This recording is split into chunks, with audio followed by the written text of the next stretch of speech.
Comment le premier empire de l'humanité a-t-il pu surgir de nulle part, conquérir de vastes territoires et ensuite disparaître sans laisser de traces? Voici le récit mystérieux de l'Empire akkadien, une société qui a prospéré il y a plus de 4 millénaires dans les terres lointaines de Mésopotamie. Cependant, qu'est-ce qui a rendu cet empire si singulier et comment a-t-il réussi à fusionner des cités-États rivales en une vaste entité? La traversée des Akkadiens commence avec un leader visionnaire, Sargon d'Akkad, dont le nom est devenu un symbole de pouvoir et de conquête. À la fin du 3e millénaire avant Christ, la Mésopotamie émergeait comme un mosaïque de cités autonomes, chacune avec son monarque et ses gardiens célestes. Parmi ces domaines, les Sumériens brillaient au sud, tandis que les Akkadiens brillaient au nord. Sargon, le souverain de Kish, perçut une occasion unique, fusionner ces cités sous un unique commandement central. Il était un maître de la stratégie militaire et déploya son habileté pour vaincre les Sumériens, fondant le premier empire de l'histoire. La naissance de l'empire akkadien n'a pas été seulement un succès militaire, mais aussi une métamorphose sociale et culturelle. Historiquement, un drapeau a uni des communautés de diverses ethnies et langues. Cela a marqué une métamorphose tectonique dans la structure des civilisations, ouvrant une ère de domination centralisée. Ce qui était autrefois des territoires autonomes et fréquemment en conflit, se transformait maintenant en fragments interconnectés d'un vaste empire. Le triomphe de Sargon a transcendé les confins de la Mésopotamie. Sous son commandement, l'empire akkadien s'est étendu du golfe Persique jusqu'à la Méditerranée et au nord jusqu'au territoire turc contemporain. Cette expansion ne s'est pas seulement étendue en terre, mais aussi dans les sphères culturelles. La langue akkadienne a émergé comme la langue universelle de la région, facilitant à la fois le commerce et la gestion. Sous la direction des érudits, la Mésopotamie a prospéré avec des routes commerciales serpentant à travers de vastes territoires, transportant trésors et traditions culturelles de coins aussi éloignés que l'Inde et la Méditerranée. Cependant, l'expansion de l'empire akkadien fut aussi rapide que son inévitable déclin. Après à peine 140 ans de splendeur, l'empire a commencé à révéler des signes de désintégration. Cependant, qu'est-ce qui a déclenché l'effondrement de ce titan en pleine expansion? Pour déchiffrer l'origine de cette décadence, il est crucial d'examiner les éléments internes et externes qui ont commencé à éroder les fondements de l'empire que Sargon a forgé. Qu'est-ce qui pousse une civilisation à s'épanouir et à se transformer en une puissance colossale? Dans le vaste univers de l'empire d'Akkad, la réponse se trouve dans la terre fertile de Mésopotamie, un refuge de fleurs entre les rivières Tigre et Euphrate. Ces terres, baignées par les abondants sédiments apportés par les courants saisonniers des rivières, se présentaient comme un paradis agricole. Cependant, comment cette région, berceau de civilisations avancées, est-elle devenue sous le joug de l'Académie l'âme agricole d'un colossal empire? Depuis des temps immémoriaux, l'agriculture s'érigeait comme le pilier fondamental des civilisations mésopotamiennes. Cependant, sous la direction de Sargon et de ses partisans, ces techniques agricoles ont prospéré et se sont répandues comme jamais auparavant. Les Akkadiens ont conçu des systèmes d'irrigation ingénieux qui canalisaient l'eau des rivières vers les terres, garantissant des récoltes abondantes malgré les rares pluies. Cette structure non seulement assurait la survie de la communauté, mais nourrissait également une armée perpétuelle, un fait inédit dans l'histoire. Le surplus agricole a facilité aux Akkadiens l'accumulation de trésors et de ressources essentielles pour leurs aspirations d'expansion. Les terres fertiles de Mésopotamie ne fournissaient pas que seulement à l'Empire, mais étaient également échangées avec des terres lointaines, renforçant la présence économique de l'Empire akkadien. L'abondance des ressources engendrait un cercle vertueux où l'abondance se transformait en la vigueur et l'expansion du vaste empire. La prospérité agricole a stimulé l'épanouissement des cités, les transformant en épicentres vitaux de la gestion et de la culture akkadienne. La métropole, Agad, émergea comme un emblème de la domination akkadienne, avec des temples imposants et des entrepôts remplis de grains, incarnant la sérénité et l'abondance que l'agriculture offrait. Sous le commandement des Akkadiens, la Mésopotamie s'est métamorphosée non seulement en un épicentre de fabrication, mais aussi en un phare de culture qui éclairait le chemin vers ses voisins. Cependant, cette addiction à l'agriculture apportait également des obstacles. L'urgence impérative de perpétuer et d'élargir les systèmes d'irrigation exigeait une gestion centrale robuste et efficace. De plus, toute altération du climat ou de la sérénité des rivières pouvait faire s'effondrer cet équilibre délicat, rappelant les Akkadiens qui, malgré leur pouvoir, leur richesse, reposaient sur la générosité de la nature et l'habileté dans sa gestion. Comment un vaste empire, au cœur de la Mésopotamie, entouré de déserts et de collines, a-t-il réussi à se transformer en l'épicentre du commerce mondial, les connexions commerciales complexes que les Akkadiens ont forgées et perfectionnées, transformant leur empire en un pont entre les cultures.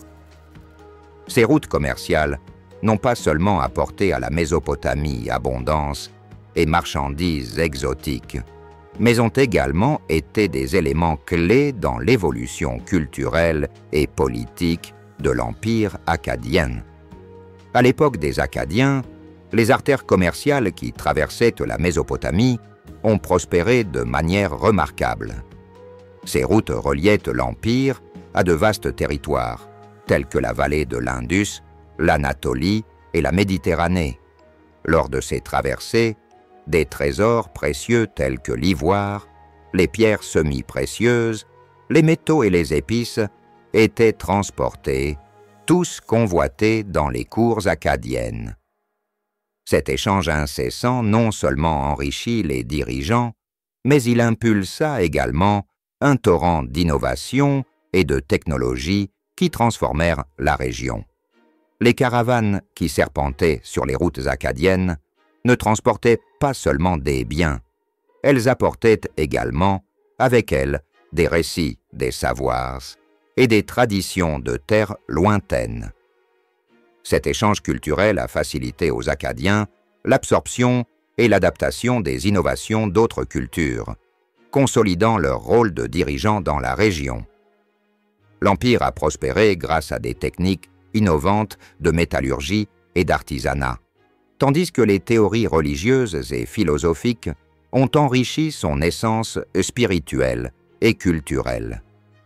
Les cités akkadiennes, en particulier Agad, se sont transformées en emporiums vibrants où des commerçants venus des 4 coins du monde se rassemblaient pour échanger marchandises et savoirs. Ces marchés vibrants révélaient non seulement l'abondance de l'Empire, mais aussi sa capacité à attirer et à gérer une économie diversifiée.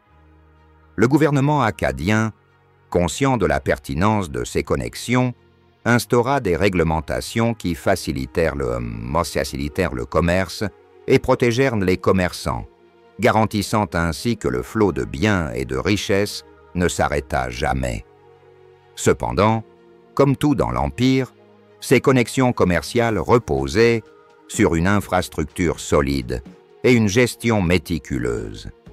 L'armée et l'autorité centrale devaient assurer la sécurité des routes, et toute interruption, qu'elle soit due à des disputes internes ou à des menaces externes, pouvait déclencher un coup dévastateur sur l'économie de l'Empire. De cette manière, les plateformes commerciales qui semait de la prospérité pouvait se transformer en un bastion fragile si elle n'était pas surveillée attentivement. L'épanouissement et l'abondance de l'empire akkadienne n'auraient pas été possibles sans une architecture gouvernementale robuste, et c'est Agile Shul. Cependant, comment Sargon et ses partisans ont-ils réussi à orchestrer un empire s'étendant du golfe Persique à la Méditerranée? La clé réside dans l'intricate machinerie bureaucratique que les Akkadiens ont imaginée, un réseau qui poserait les bases d'une gestion centralisée dans les civilisations à venir. Depuis les débuts, Sargon comprit que conquérir des terres n'était que la première étape. Les maintenir sous son contrôle était le véritable défi. Pour atteindre cet objectif, il instaura un ensemble de chefs régionaux, appelés Ansi, chargés de surveiller chaque recoin de l'empire.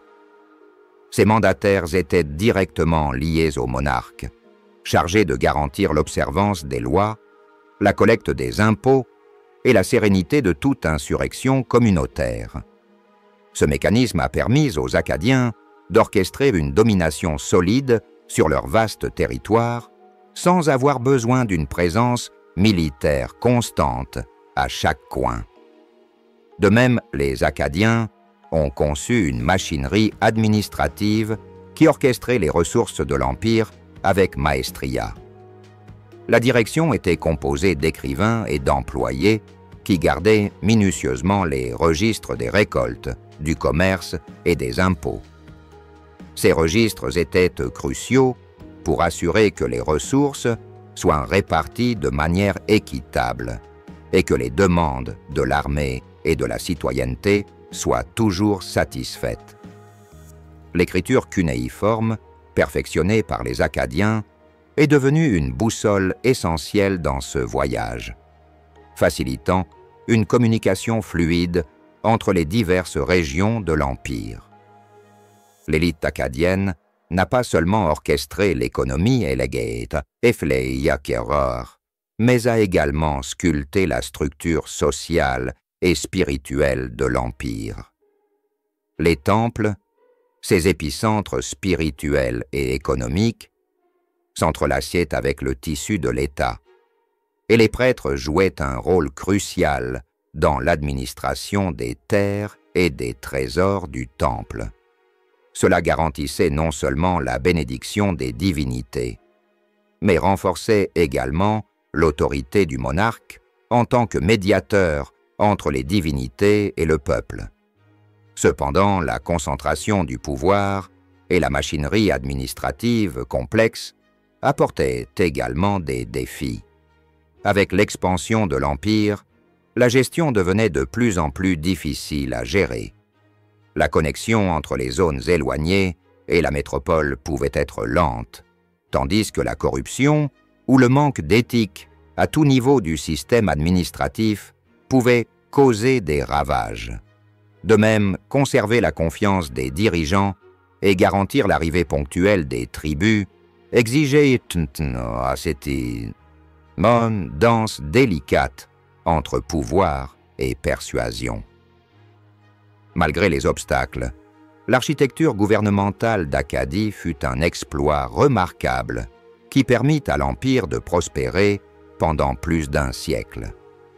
Les Akkadiens n'ont pas seulement assuré la domination et la solidité de l'Empire, mais ils ont également jeté les bases pour la gestion des futurs empires dans la région, tels que les Babyloniens et les Assyriens. Cet héritage gouvernemental est l'une des nombreuses contributions indélébiles des Akkadiens à la culture mésopotamienne. Le triomphe de l'empire akkadien n'était pas seulement le fruit de son habileté administrative et financière, mais aussi de la création et de la perpétuation d'une armée inébranlable. Cependant, pourquoi cette armée a-t-elle été aussi vitale pour l'harmonie et l'expansion de l'Empire? Dans un univers où les métropoles gouvernaient avec des milices éphémères, la créativité d'une armée professionnelle fut la clé maîtresse qui assura la suprématie akkadienne. Sargon a guidé l'armée akkadienne vers une structure méticuleuse et toujours prête pour la lutte. Contrairement à d'autres communautés qui recrutaient des paysans et des artisans uniquement en temps de guerre, les Acadiens établirent une armée perpétuelle, composée de guerriers experts dédiés exclusivement à la bataille. Non seulement elle était mieux préparée et équipée, mais elle était aussi agile et rapide pour faire face à tout danger interne ou externe. La pertinence de l'armée permanente transcendait la simple protection du territoire. C'était un pilier fondamental dans l'expansion de l'Empire, accordant aux Acadiens le pouvoir de dominer les communautés voisines et de conquérir de vastes territoires. Chaque triomphe n'étendait pas seulement les frontières du royaume, mais renforçait également la souveraineté du monarque et transmettait un message clair aux adversaires potentiels. La force des Acadiens était inébranlable. Les conquêtes militaires apportaient également des butins de guerre et des tribus qui enrichissaient encore plus l'Empire, déclenchant un tourbillon d'expansion et de prospérité. Cependant, maintenir une armée perpétuelle nécessitait un investissement considérable. Les guerriers avaient besoin de nourriture, de vêtements et d'armes, et ces exigences exerçaient une pression incessante sur l'économie de l'Empire. Cela a rendu cruciale l'efficacité dans la collecte des impôts et la manufacture agricole pour maintenir l'armée à flot, et par conséquent l'Empire. De même, l'armée n'exerçait pas seulement des tâches militaires, mais intervenait également dans la gestion et la conservation de l'ordre, contribuant ainsi à instaurer la suprématie du monarque dans les coins les plus reculés de l'Empire. L'armée perpétuelle a laissé une empreinte indélébile dans la culture. Les triomphes militaires étaient célébrés et sculptés sur des stèles et des monuments, soulignant les victoires du monarque et consolidant la croyance que le pouvoir acadien était soutenu par le pouvoir céleste. Cela ne renforçait pas seulement le pouvoir interne, mais cimentait également l'union et l'essence de l'Empire. Cependant, à mesure que l'Empire s'étendait et que l'urgence de protéger de vastes territoires se multipliait, la charge sur l'armée était... Les ressources de l'Empire augmentaient.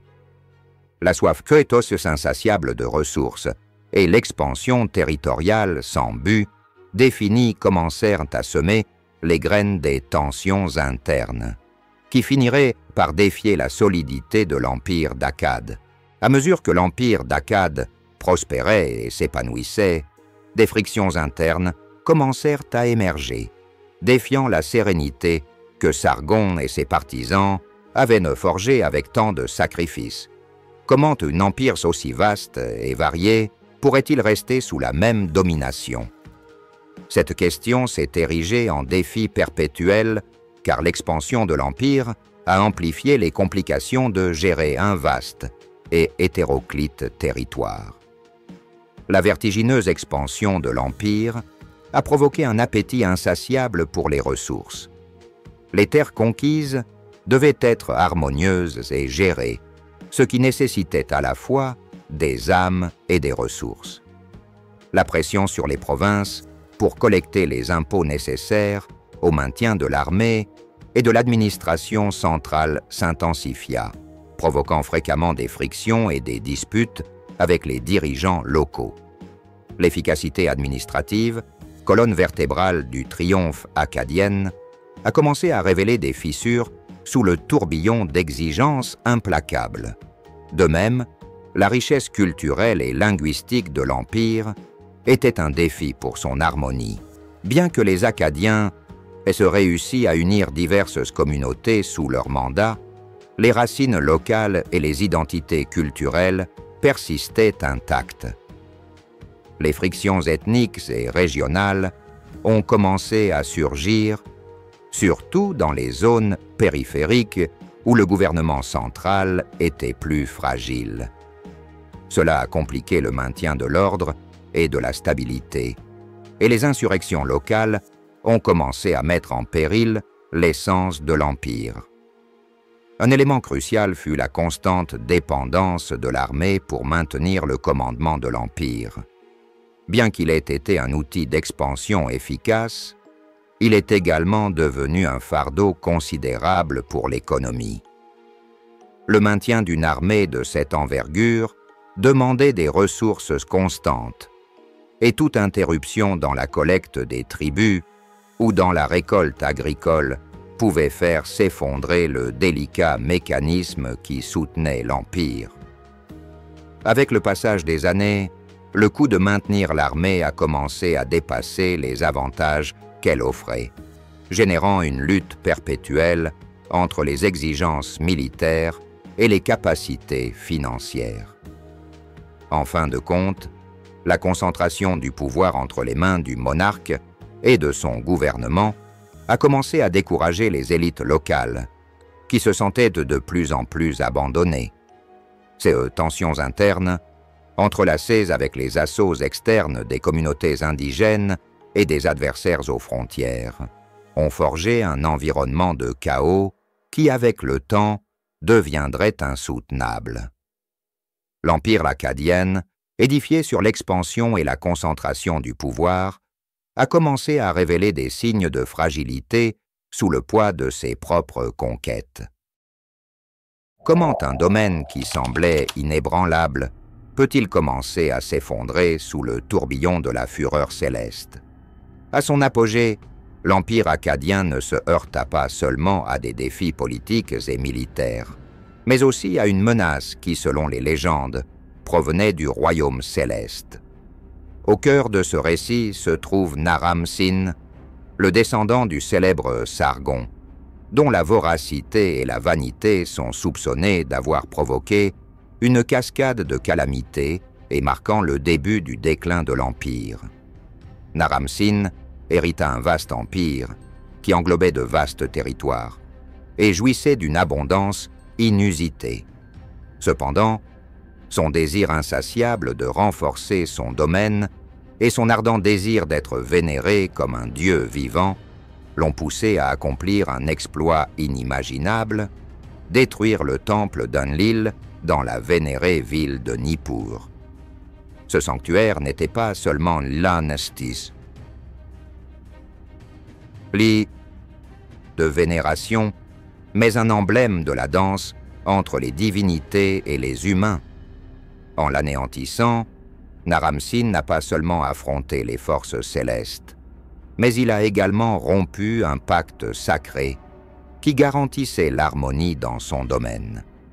Les fables racontent que cette action a enflammé la colère céleste, déclenchant une tempête sur Naram-Sin et son vaste empire. Depuis cet instant, les terres akkadiennes furent frappées par un torrent de calamités, sécheresse perpétuelle, récoltes détruites et troubles sociaux. Ce qui était autrefois florissant de fertilité et d'abondance s'est transformé en un paysage aride et triste. L'agriculture, colonne vertébrale de l'économie akkadienne, s'est effondrée, diminuant ainsi la capacité de l'Empire à soutenir son ardeur guerrière et à nourrir son peuple. Bien que ces récits soient embellis par des légendes et des exagérations, ils révèlent une vérité cachée. L'Empire akkadien était sur le point de faire face à des obstacles qu'il ne pouvait pas maîtriser. Les mythes sur la malédiction de Naram-Sin pourraient avoir été une voie pour déchiffrer les calamités naturelles et sociales qui ont commencé à frapper l'Empire.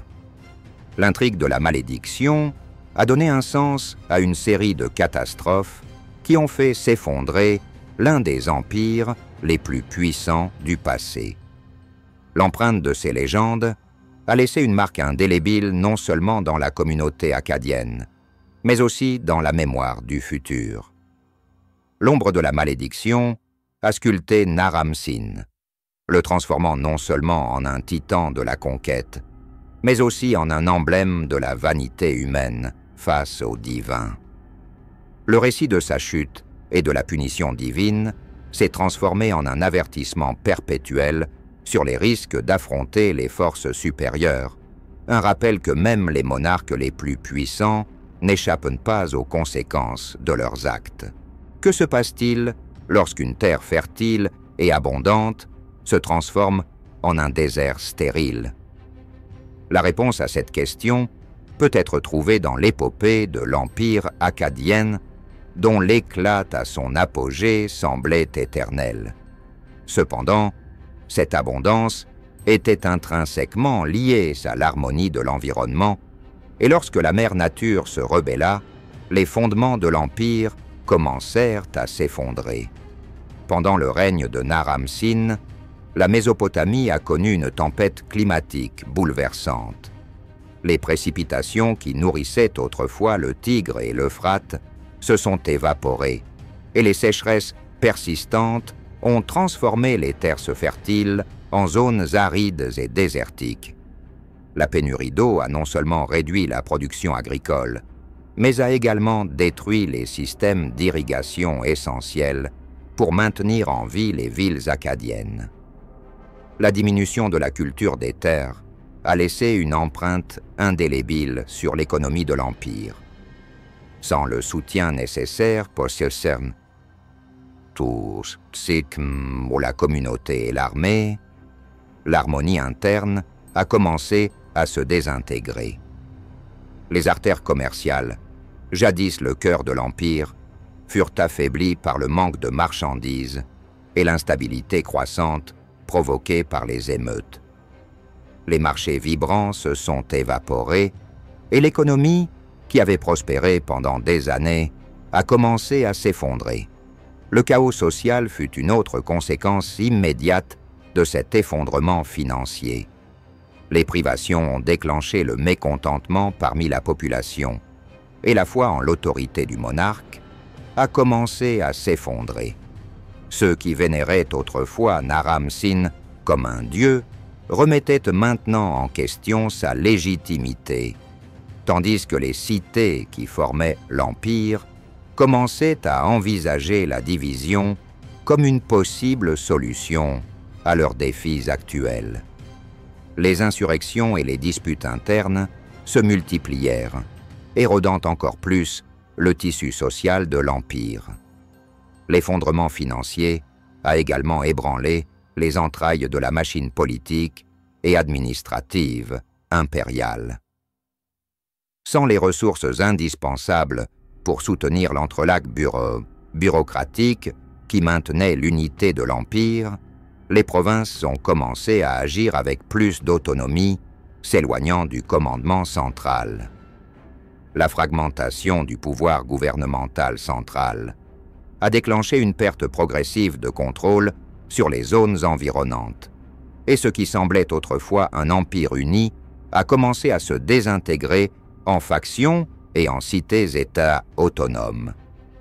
La métamorphose de la planète et l'effondrement financier de l'Empire d'Akkad nous rappellent la dépendance des civilisations ancestrales à la mère nature et à ses trésors. La capacité d'un empire à s'adapter aux métamorphoses de l'environnement est vitale pour sa pérennité. Et dans le cas des Akkadiens, leur incapacité à le faire fut le prélude à leur chute. Comment un empire, autrefois un titan guerrier, peut-il tomber dans l'abîme des forces extérieures? Alors que l'empire akkadien luttait contre les défis internes, il se heurtait également à une avalanche de risques à ses frontières. Les incursions de tribus indigènes, comme les Goutis, ont commencé à frapper l'Empire, profitant de sa fragilité à un moment crucial. Ces menaces extérieures intensifiaient non seulement les défis actuels, mais remettaient également en question de manière directe la capacité de l'Empire à protéger ses frontières et à préserver son harmonie interne. Les Goutas, une tribu aventurière originaire des majestueuses montagnes du Zagros, se dressait comme un défi redoutable pour les Acadiens. Profitant du chaos interne et de la fragilité de l'armée acadienne, les Goutis ont déployé des attaques dévastatrices au cœur de l'Empire. Ces incursions n'impliquaient pas seulement des vols, mais perturbaient également les voies commerciales et semaient le chaos dans les terres septentrionales. L'armée acadienne, autrefois le titan de la région, se trouvait maintenant fragmentée et dépassée, combattant sur plusieurs fronts simultanément. Le joug des Goutis n'était pas le seul danger extérieur. À mesure que l'Empire s'effondrait, d'autres tribus indigènes et cités-États voisines se soulevèrent en rébellion ou cherchèrent à étendre leurs domaines aux dépens des Acadiens. Ce climat de ferveur démesurée força les dirigeants acadiens à détourner de plus en plus de ressources vers la défense de leurs frontières, consommant ainsi les ressources indispensables pour faire face à leurs propres défis. L'urgence perpétuelle de déployer des forces pour faire face aux assauts diminuait encore plus la capacité de l'Empire à dominer ses territoires. De même, les affrontements personnels ont commencé à éroder l'influence du monarque. Les cités-États unis, sous le joug de l'Académie, commencèrent à remettre en question la capacité du monarque à les protéger. Au lieu de continuer à rendre hommage et à exprimer leur gratitude, certaines cités décidèrent d'agir de manière autonome, forgeant leurs propres alliances et sauvegardes. Cette désintégration du pouvoir central favorisait encore plus les incursions et les insurrections, tissant un labyrinthe vicieux qui précipitait l'érosion de l'Empire. La combinaison de risques internes et externes a déclenché un tourbillon d'insécurité et d'incertitude, érodant progressivement l'unité de l'Empire acadienne. À mesure que les incursions avançaient et que les insurrections se multipliaient, la structure de l'Empire, autrefois un phare d'efficacité, commença à s'effondrer. Les routes commerciales devinrent dangereuses, les ressources diminuaient et l'administration centrale, déjà fragile, se trouva impuissante à faire face à ces défis avec efficacité.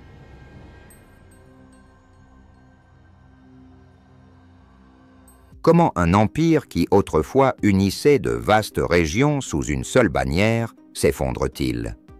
L'effondrement de l'empire acadien ne s'est pas produit en un clin d'œil, mais s'est déroulé lentement, poussé par des forces internes et externes qui s'étaient accumulées, et à mesure que l'influence du monarque diminuait et que les provinces prenaient des décisions plus indépendantes, l'Empire s'est plongé dans une danse de démembrement qui, finalement, le mènerait à son effondrement complet.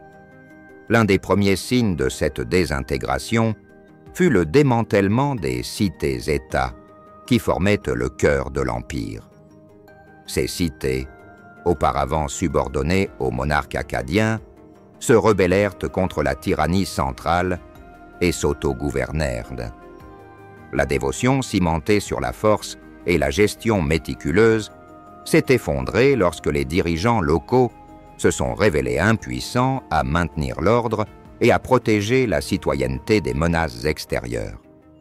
La structure bureaucratique qui soutenait le pouvoir en Acadie a également commencé à vaciller. Sans les ressources indispensables pour soutenir une machinerie administrative robuste, les connexions entre la métropole et les provinces se sont effondrées, tandis que les chaînes de taxes et de fournitures se sont désintégrées. Cette désintégration du réseau administratif a rendu difficile pour le monarque de déployer son pouvoir, tandis que les provinces les plus éloignées ont commencé à fonctionner de manière autonome, accélérant l'avancée de la fragmentation. Avec l'effondrement du pouvoir central, les factions et les chefs locaux se sont lancés dans la bataille pour le contrôle de leur territoire. Cette division interne n'a pas seulement érodé l'empire de l'intérieur, mais a également provoqué plus d'attaques externes, car les adversaires de l'empire voyaient une opportunité d'exploiter sa fragilité. Le dénouement a abouti à une nation fragmentée, où les anciennes alliances et l'unité instaurée par les Akkadiens se sont évaporées, laissant un abîme de pouvoir que d'autres se sont empressés de combler. De même, la rupture du pouvoir central a laissé une empreinte profonde sur l'économie et la communauté akkadienne. Sans une boussole ferme, les routes commerciales sont devenues incertaines, ce qui a provoqué une diminution du commerce et la danse des biens. L'économie, déjà en proie à un tourbillon de calamités naturelles et d'incursions, reçut un coup supplémentaire, tandis que les diverses régions de l'Ancien Empire luttaient pour leur survie. Le tissu social, forgé sous l'influence akkadienne, a commencé à se désagréger, et les dévotions locales se sont appropriées les alliances impériales. L'effondrement de l'empire d'Akkad a culminé avec la disparition définitive de son essence politique unique. Ce qui était né comme le premier empire global, capable de rassembler de multiples cultures et peuples sous une seule domination, s'est effondré en une symphonie de petits États, chacun luttant pour sa survie. Cet effondrement non seulement a marqué la fin du déclin de l'empire akkadien, mais a également complètement reconfiguré la carte politique de la Mésopotamie, sculptant le terrain pour de futures civilisations qui émergeraient des ruines d'un empire formidable. Que nous révèle l'effondrement de l'empire akkadien sur la fragilité du pouvoir et les leçons que l'histoire nous offre. À travers les siècles, les empires ont fleuri et se sont effondrés, et le destin des Akkadiens nous illustre comment même les civilisations les plus puissantes peuvent être piégées dans une danse de forces internes et externes. Cet effondrement n'était pas le fruit d'un seul événement, mais d'un enchevêtrement de problèmes interconnectés qui, ensemble, ont précipité la chute d'un empire qui semblait inébranlable. L'effondrement de l'empire akkadien était en grande partie dû aux tensions politiques, à la corruption gouvernementale et à la fragmentation de l'autorité centrale. L'incapacité des dirigeants à s'adapter aux nouvelles circonstances et à faire face aux disputes internes a ébranlé la solidité qui avait été la pierre angulaire du triomphe impérial. La division interne et l'érosion de la confiance entre les provinces illustrent comment une concentration excessive du pouvoir peut se transformer en une faiblesse si elle n'est pas soutenue avec astuce et flexibilité. De plus, les éléments externes, tels que les incursions étrangères, les menaces d'autres métropoles et les catastrophes naturelles, se sont également révélés dévastateurs. La dépendance de l'Empire à ses routes commerciales et agricoles impliquait que toute altération dans ces zones pouvait déclencher une catastrophe pour son équilibre. L'amalgame de sécheresse, de malnutrition et d'assauts externes a déclenché une tempête magistrale que l'Empire akkadien n'a pas pu surmonter. L'analyse du déclin akkadien nous invite à méditer sur la pertinence de la flexibilité et de la ténacité dans l'art de diriger. Sargon et ses partisans avaient édifié un empire cimenté sur la conquête et la gestion méticuleuse. Mais à mesure que les circonstances se transformaient, l'empire ne put se modeler aux nouvelles réalités. L'incapacité à anticiper et à relever les défis émergents fut la clé de l'effondrement, offrant une leçon universelle sur l'importance de l'anticipation et de la flexibilité dans le leadership. De même, l'exemple de l'empire akkadien souligne la pertinence de l'harmonie collective et de la crédibilité du leadership. À mesure que le peuple perdait confiance en ses dirigeants et dans le système qui les gouvernait, l'empire devenait fragile et susceptible de s'effondrer. la foi collective, la solidité financière et la protection externe sont des colonnes vertébrales qui soutiennent toute société. Et lorsque ces piliers s'effondrent, les conséquences peuvent être dévastatrices.